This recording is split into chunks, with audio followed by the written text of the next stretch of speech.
So I've made a lot of videos about the Cybertruck on this channel, and people have liked them because we've just been like either roasting how terrible it is, or in a more serious way, I've used it as kind of a vehicle to talk about car safety regulations. Now, one video I used it to talk about car headlights, which, you know, is a topic nearly all of us can relate to. They're out of control.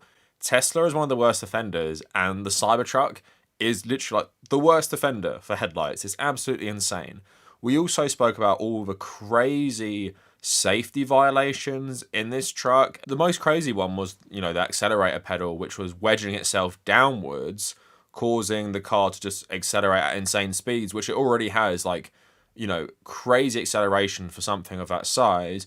And then we spoke about like people trying to ban these massive cars in America, but as we all know, under our lovely capitalist system, especially in America, what are actual people being killed by these vehicles? What is that in the grand scheme of things if there's a lot of money to be made? But one thing we also spoke about, which is more related to this video, is the Cybertruck was added to Fortnite.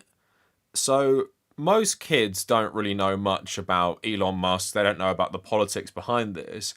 Even so, when the Cybertruck was added to Fortnite, the kids had an unspoken rule that if you saw someone driving that car, you would drop everything and target them in the game. So even the kids knew it was bad because of how like ugly this thing was and how like blatant the marketing was for something that children like don't care about. Like children don't want the Cybertruck in their game. Apparently we might be getting K from Blade Runner 2049 in Fortnite, and I'm sure children want that in their multiplayer game. But today, what we're going to talk about is how Elon Musk's fascist arc, which, you know, I've been covering on this channel for like 2 years, but now the whole public have caught on because he's actually doing like Nazi salutes now. Loads of people are turning even harder against Tesla and the Cybertruck. So people are like graffitiing Cybertrucks they see. There's a case of one getting stolen and then just loads of graffiti. People just, you know, hating this thing even more because it's a symbol of Elon Musk. And there was actually like a hilarious article on Business Insider, and I can't believe someone would write this because it's just bringing so much attention to them, talking about how people shouldn't be mean to Cybertruck drivers because they're not responsible for how Elon Musk is acting. I'm going to give a bit of like a centrist take on this. Like, I wouldn't tell people, of course, to go out and do this or go out and harass Cybertruck drivers just because they're driving this terrible car owned by a company that Elon Musk runs. At the same time, if you are going to be a consumer who's buying something that is a luxury good and you're helping like an evil person profit, I don't have much sympathy if people are mean to you. This actually reminds me of the whole discourse around Hogwarts Legacy, where people were actually crying like, oh my god, it's been my dream to play a Harry Potter game. Please don't be mean to me for buying this game and actually helping J.K. Rowling profit, while she has actually in the past like gloated about how nothing she says actually affects her bottom line because people keep buying this stuff. So I don't have much sympathy for people getting shit for buying Teslas or buying something to do with Harry Potter, because when the person benefiting the most is such a terrible person visibly, aren't we told under capitalism that we should like boycott things from people we don't like and stuff? So we're going to get into all of that today. Please like the video, let me know what you guys think if you've already read the article. Check out my social media, check out my Blue Sky, which is my main social media now, and also check out my gaming Instagram page and my travel Instagram, and my just main Instagram if you care about anything. That's where I post about more personal stuff. And if you want to support the channel, become a YouTube member, or please check out my Patreon page. So Elon Musk has been a controversial figure for a long time. My like oldest video on him being a shithead and being like some piece of shit union buster was back in 2018, and I've been covering his descent into fascism. I made a video about how he's genuinely like radicalized himself on Twitter, in that he didn't actually used to have conservative politics, like he wasn't an ideological fascist and stuff, but from spending so much time in this fascist echo chamber, he did radicalize himself into being a fascist. Of course, we already said, doing those salutes, and then recently he's been doing like the grand tour of Europe, trying to influence fascist movements there. Did a massive speech for the AfD and is hoping to bankroll them, you know, the #1 fascist party in Germany, which is also pro-Israel, which Elon Musk thinks if you're pro-Israel, you can't be a fascist for some reason. And then he also gave a speech recently in Italy, just talking about like Italian people. We all know what he means by that.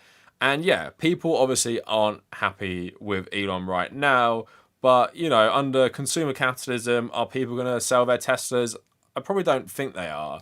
But what has happened is vigilantes are now railing against Elon and the Tesla. And there's a subreddit called Cybertruck, which is way more popular than most Tesla subreddits. And it's just a subreddit to basically hate on Elon and hate on the Cybertruck. This made me laugh so much, though. So, can't tell if this was vandalism or the owner himself. So, if we look at this Cybertruck, it's graffitied so badly, right? And it does make a compelling point. The person who owns this is more likely than not a conservative. But I'm probably guessing they didn't put this ugly graffiti all over it. I mean, like, there is, like, an American flag. There is, like, USA Trump in white. But because it's just, like, so, like, all over the place. Even I would go as far as to say, I don't think a Cybertruck owner is going to deface their car that badly. Although it is pretty funny. I don't know where this guy parked this car to get all this stuff. But, yeah. I'm hoping he didn't do it himself, because I don't think that guy's right in the head if he's done that. But yeah, so what has also happened is there's been graffitis on Teslas. Someone wrote Nazi on one that they found, and that went viral on Twitter. There's another one where someone tagged it with Nazi as well. I'm going to talk about that in a sec, but I found this really funny. It's just in line with Elon. This is on Twitter. This will confuse the haters. My Israeli flag on a Nazi car. Just to like divert into politics a tiny bit. Elon actually said something similar about himself. He's like, oh, I'm meant to be a Nazi and I support Israel. In 2025, nearly all of them do. So if we take like the UK political scene, for example, right? All the fascists support Israel. Tommy Robinson supports Israel. There's a bit of a schism because the old BNP, like the old school fascists, they do hate Israel still, because they do still hate everything associated with Jewish people. But in 2025, all the Nazis love Israel. AfD in Germany have literally put forward anti-BDS bills in their parliament. Like, that is an actual fascist party doing that. Like, the whole of Europe love Israel right now, because I covered this in many videos. The propaganda we're fed from Israel, we never get a proper look at it. And in these TikToks that I've shown you over the last few years or whatever, they show this. They get white English-speaking Israelis who might come from like America or Australia or South Africa, and they put them front and center of the propaganda to appeal to Westerners and say, yeah, we're just like you. We're just like you. We look like you. We sound like you. We talk like you. And when we're fed this image of Israel, when you also see them like brutalizing Muslims, who all Europeans hate at this time, that is why they're getting so much sympathy from all these fascist movements. And basically what they've done is they've traded their hatred for Jewish people, and now they've directed it onto Muslims, or what they consider to be Muslims, like the stereotypical Arab person or brown person and stuff like that. This racialized view of Islam probably doesn't include like white Bosnians or something. So in that modern context, you can understand it. But historically, there have been a lot of actual fascists who also don't like Jews, who have supported Israel, either as a Western base in the Middle East or just for what it represents. Let's just debunk the notion that you cannot be an anti-Semitic fascist and an Israeli supporter at the same time. In fact, I would say most anti-Semitic fascists actually do support Israel in 2025. This went really viral. So someone's Cybertruck got nicked and was just like left completely destroyed and just graffitied. Typical Los Angeles fashion. The Cybertruck has been vandalized. Damn. They opened the doors, stripped it, stole the steering wheel. Surprised they haven't stole the screen. Seats, they kind of were just going through it. They're probably partying in there. People got in on top of it. Can't have nothing nice. So I wouldn't link that to the Elon hate. I would more link that to it just being like this meme car that makes it stand out and makes it a target. Like, sure, that happens to cars all the time. But if you were someone who robs cars and you just saw that like around, it's probably like a more appealing target to just mess around with, because it's so unique.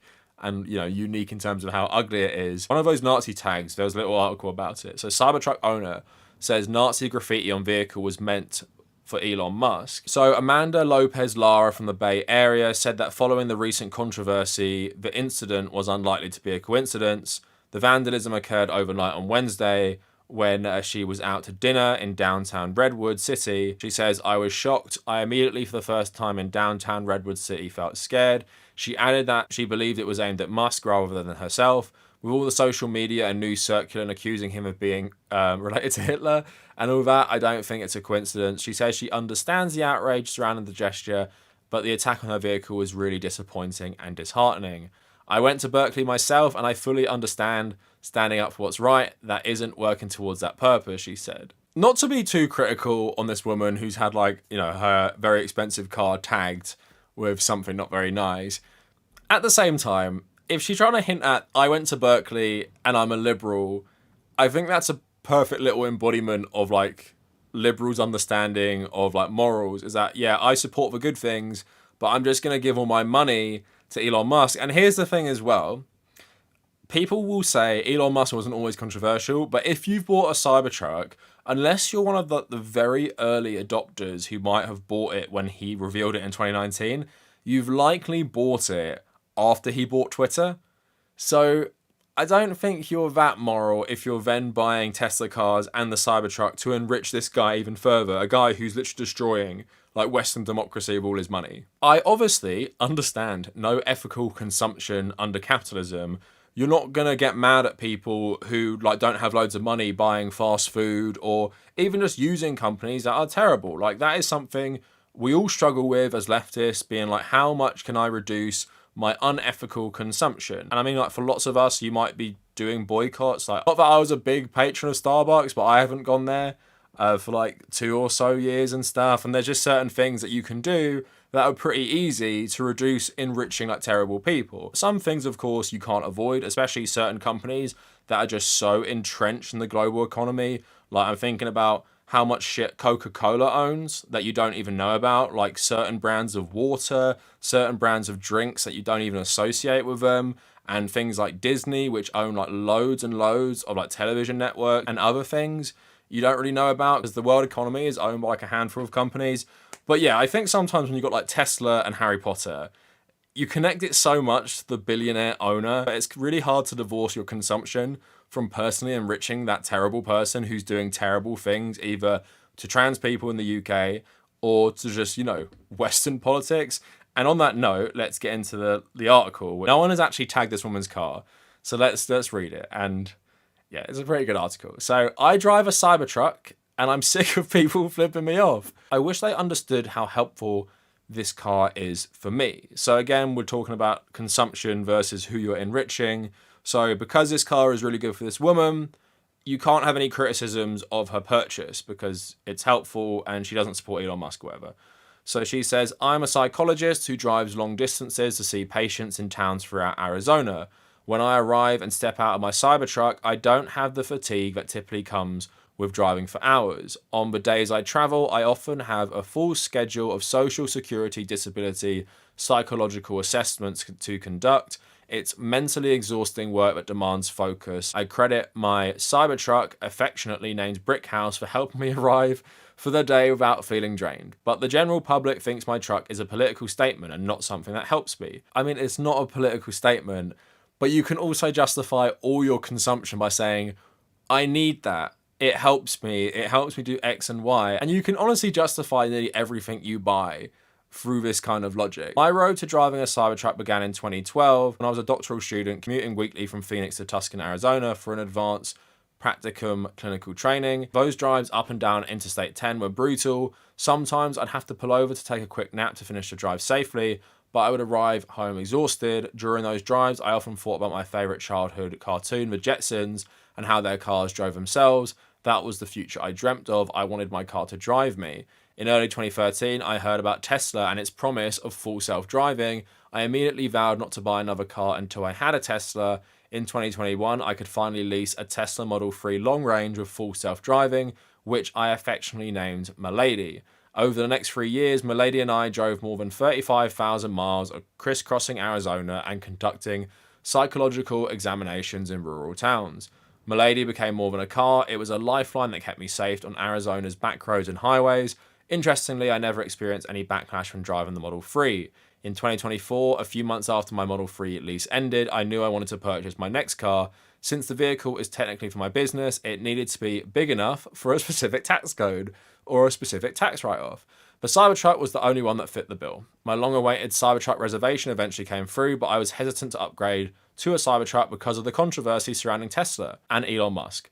I'd already bought a different vehicle with driver assist, but it didn't compare to Tesla's. The exhaustion I felt after driving for hours in the other vehicle, seeing patients and writing reports was extreme.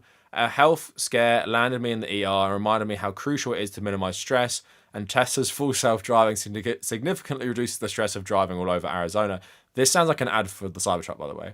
I left the hospital, went to my credit union, picked up my check for the Cybertruck. 2 days later, I was picking up my Cybertruck. Before we get into the abuse she faces for driving this Cybertruck, yeah, like, I sympathize with you being a psychologist and having to drive around a lot and doing hard jobs and stuff like that. But the thing is, there are like other options here. I mean, is this like the only gig you can get where you have to drive insane miles? Like, if you're a psychologist, this person has had like TED Talks, is on like the news and stuff, and has interviewed lots of people. I don't know how much money this person has, but getting a Cybertruck, I'm sure there's an alternative to driving around that much. Like, if you're a psychologist, driving all over Arizona, driving crazy miles that, you know, you have to pull over and have a nap. And I'm thinking about how much you'd be driving if you're going to have to need a nap. During the drive, you'd be driving like maybe like 8 hours or something, right? But at the same time, it just sounds like complete justification for buying a Cybertruck. Like, yeah, buy a Tesla then. Buy another Tesla. Why are you buying the Cybertruck and saying, well, I could get the tax write-off for the Cybertruck? Okay, then I don't have much sympathy for you. And also, she says she bought her Tesla in 2021. Elon Musk was controversial in 2021. So you can't pretend you didn't know that he was bad. And companies like Tesla, you just can't divorce them from Elon Musk. So let's get into it's the more funny part of the article. So reactions I get have been surprising. It's fun to see kids wave and snap pictures. Most aren't shy. Some ask whether it's okay. Others will walk up, pose and take pictures of videos. Their innocent responses are heartwarming. So it sounds like you just wanted attention. What's heartbreaking though is the way many adults respond. I've been flipped off, mean mugged and given many thumbs down. I've also experienced being shouted at in traffic and others aggressively merging in front of me. I mean, are we going to say that's all because of the Cybertruck? Anyone who drives will tell you people are just fucking assholes. Apparently American driving culture is even worse. Apparently the UK is pretty good by comparison. So I'm not going to say that. So at the moment we've got, you've been flipped off and had a thumbs down. A close friend even refused to ride in my Cybertruck, sharing his disdain for Tesla's CEO. That's totally valid. That's totally valid. I don't understand the problem there. They had a controversy since 2025. And what he did at the inauguration, I'm concerned people will become more aggressive with their actions towards my Cybertruck and become physical versus just flipping me off. It's like driving a Cybertruck makes me a target for adults' opinions about Musk. To be clear, I bought the truck before he became a polarizing figure. No, you didn't. 2024, he's been an open Nazi since 2022. So no, he hasn't been a polarizing figure for like since the inauguration. He has been for a long time. I cannot ignore his behaviour, and yet I cannot take back the money I've already spent on buying the Cybertruck. It's not just a luxury or trying to look cool. Driving my Cybertruck is about functionality and safety. Arizona's 2-lane highways with fatigued drivers and narrow roads can be dangerous. Tesla's Cybertruck technology keeps me centered, monitors for hazards, and reduces the mental toll of long drives.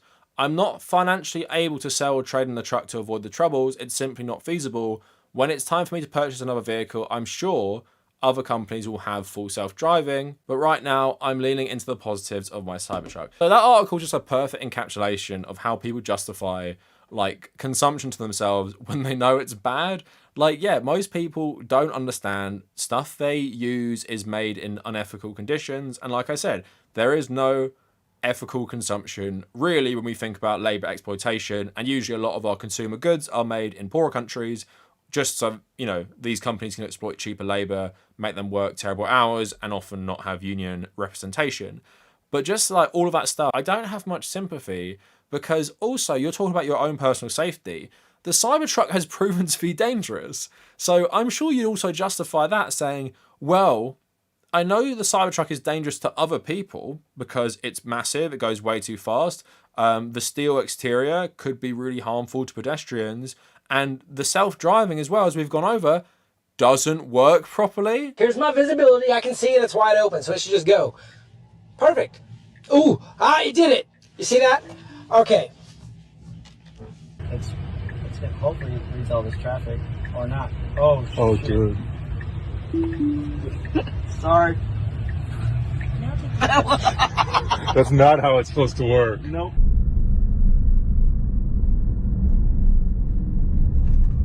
Whoa. You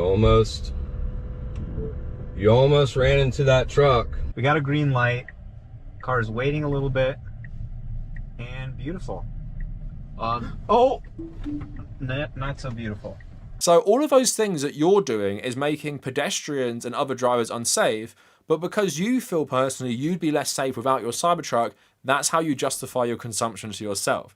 And again, I don't really give a shit if you buy a Cybertruck. If you buy a Cybertruck, just fucking own it and don't cry that someone sticks a middle finger at you.